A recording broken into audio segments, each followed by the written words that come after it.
Kai paleidi mintis ir gamtą stebi, medžius, vėją, dangužį, paukščius, juk jiems nieko netrūksta.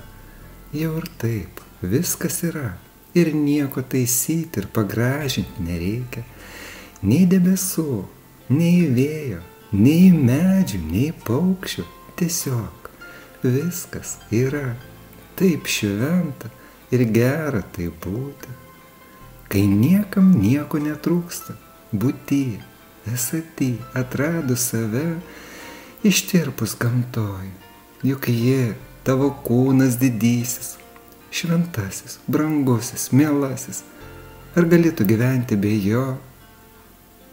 Nejausdamas ryšio su aplinka, su visuma, tu tik bėgi, lėki ir skubi, ištroškęs, išsekęs, pavargęs, supykęs ir įsižeidęs, nerimo pilnas, baimės apimtas, praradęs dvasią, vienybės, esaties ir buvimo, nutraukęs ryšius su kitais, aplinka, savimi, ramybė, meilė, gerumą, vidinį šviesumą praradęs, klajosi tamsoj, kol skausmas vidinis pradės žadint tave, nekaltint kitus, o būdint save, atsiprašyti, atleisti, pirma pareiga.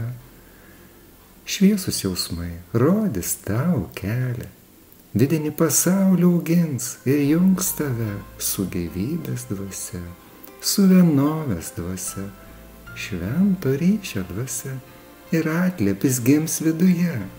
Tu jausti pradėsi, išnykęs, ištirpęs gamtoj, tu vėjų šiuruosi, smilgom linguosi, paukščiu laviruosi, pumpurėliais prabusi, pražysi gėle, kelsi rūku, plauksi pūkais dangumi, griausi griaustiniu, savimi lietumi, kaip duona gyvybės, šaknyse susigersi, ištirpsi, išnyksi, atradęs save visuose ir pajausi, kad niekada nebemirsi, nes tavo dvasia amžina, nes tu gyvybė šventa visuose, visame, visada. Kai šventą ryšį, vienovės atrasi, atgimsi dvasia, palaima vidinė užlies, vidom uždainuosi ir kūnu pražysi. Ir šviesus jausmai, kaip spalvos, tau sklis iš vidaus. Šypsena, džiaugsmas, palaima, ramybė, tikėjimas, meilė vis dažniau tave aplankys. Taip kursi gyvenimo maldą, svajonę, dėlionę, kelionę, kurioje nieks niekada neišnyksta, kurioje visi kelyje ir atranda save visuose, visame vienyje.